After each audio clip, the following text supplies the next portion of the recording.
being a member of the armed forces,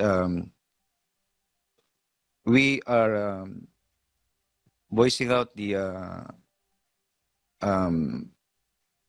term RCs, our rights and our future, and we just stick to what is being dictated in our what is legally ours and what is stated in our law, sir.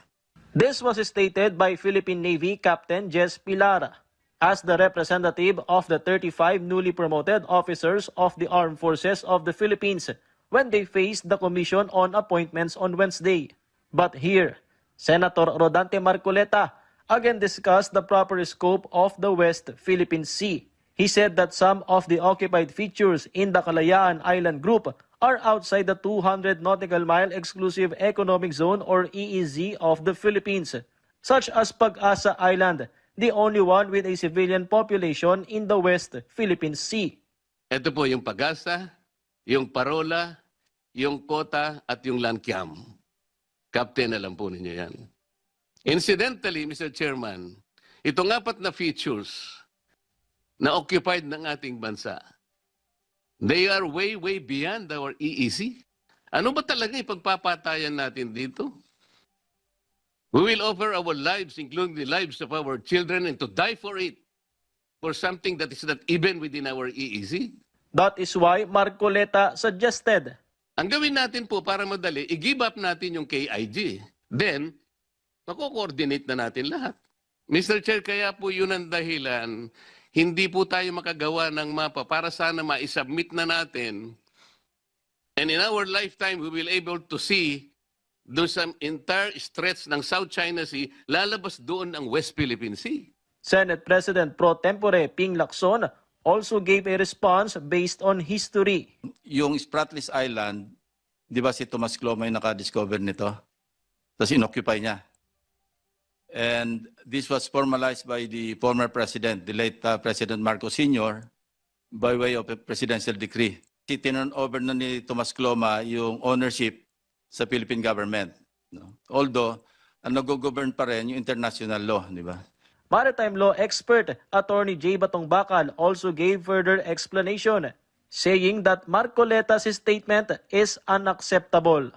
We are not claiming the Kalayaan Island Group on the basis of it being inside the EEZ.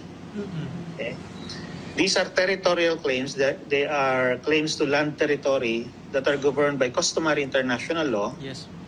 And the basis of the Philippines' rights over them is pure and simple the fact that we have been exercising sovereignty over these areas.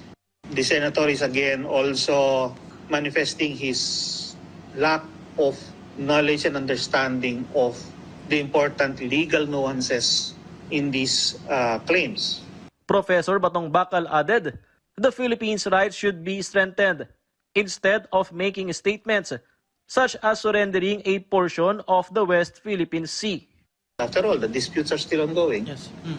What that is doing is directly undermining the position of the Philippines and strengthening and reinforcing the position of the other side. We'll be exposing them to the potential malign activities, no, of other countries that would probably seek to gain more. We would be giving up an important vantage point to establish the security of our western coast. The LGU of Kalayaan, Palawan said in a text message to PTV News that it was offended and insulted by the remark of Senator Marcoleta.